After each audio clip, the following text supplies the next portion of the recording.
રથયાત્રા નીકળવાની છે, તડામાર તૈયારીઓ કરવામાં આવી રહી છે। ત્યારે રથયાત્રા પહેલા આજે મહત્વનો અવસર છે ભગવાન જગન્નાથની જળયાત્રા।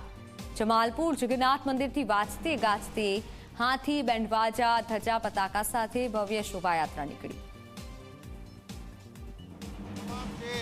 મહાનુભાવ છે ક્રુઝની આગળની તરફ સવાર છે અને જે જળ ભરવાનો આજનો આ પાવન પ્રસંગ છે તે સંપન્ન કરવામાં આવી રહ્યો છે। એટલે 108 કળશરૂપી આખી આ જે યાત્રા છે અહીંયા પહોંચી છે।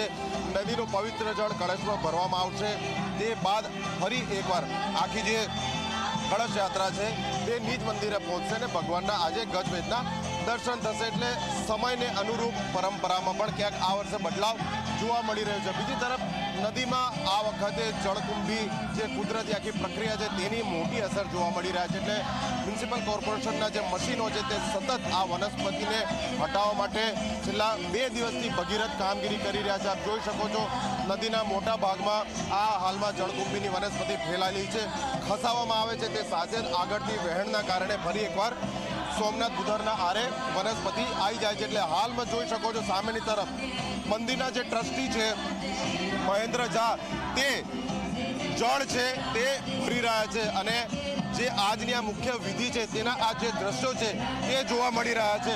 વચ્ચેની તરફ જે દરવાજો છે ત્યાં મહેન્દ્ર ઝા આ નદીનું પાવન જળ જે છે તે તેમને કળશમાં ભર્યું છે। એટલે આજની આ જે જળ યાત્રાની આ સૌથી મહત્વની વિધિ હતી તેના આ દ્રશ્યો ઝી 24 કલાકની ટીવી સ્ક્રીન ઉપર અમે તમને બતાવી રહ્યા છીએ। એટલે આ બાદ જે યાત્રા છે તે ફરી એકવાર નિજ મંદિરે પરત ફરશે અને ગજવેદના દર્શન છે તે ભગવાન પોતાના ભક્તોને આપશે। આમ કહી શકાય કે આગામી 27 જૂન એટલે કે અષાઢી બીજના દિવસે જે ભગવાન જગન્નાથજીની 148મી રથયાત્રા નીકળવાની છે તે પૂર્વેનો આજનો આ એક પ્રસંગ છે તે સંપન્ન થયો છે। કેમેરા પર્સન એસપી શર્મા સાથે અર્પણ કાયદાવાલા, ઝી મીડિયા, અમદાવાદ। તો જળયાત્રા માટે ભક્તોમાં ઉત્સાહ છે અને અમે આપને દ્રશ્યો બતાવી રહ્યા છે જળયાત્રા બાદ ભગવાન મોસાળમાં જશે અને બસ હવે થોડાક દિવસ રથયાત્રાને બાકી છે। તો આજે જે જળયાત્રા છે તે સંપન્ન થઈ છે અને જે ભગવાન ગણવેશમાં હવે દર્શન આપશે। તો જળયાત્રા માટે ભક્તોમાં અનેરો ઉત્સાહ જોવા મળી રહ્યો છે। અનેક ભક્તો આજે પહોંચ્યા છે જળયાત્રામાં ભાગ લેવા માટે। ભજન મંડળીઓ પણ ઉપસ્થિત છે અને વાજતે ગાજતે જળયાત્રા યોજાઈ અને જે કળશ ભરેલા છે તે આપ જોઈ રહ્યા છો।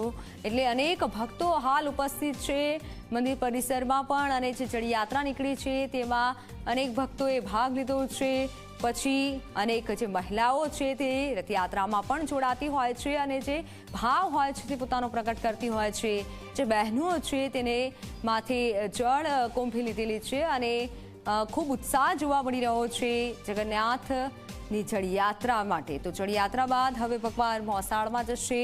શોભાયાત્રા પુદરમાં હાલ પહોંચી છે અને 108 કળશમાં જળ ભરી અને લાવવામાં આવ્યા છે। તો મંદિર લાવી ભગવાનનો જળાભિષેક કરાયો છે। શાસ્ત્રોક્ત વિધિ પ્રમાણે ભગવાનની જળયાત્રા દર વર્ષે યોજાય છે। ભગવાનના જળાભિષેક બાદ નાથ ગણવેશમાં ભક્તોને દર્શન આપશે। તો સપના જોડાઈ ચૂક્યા છે સંવાદદાતા મારી સાથે। સપના, હાલ ભક્તોમાં કેવો ઉત્સાહ છે, ત્યાંના દ્રશ્ય બતાવશો।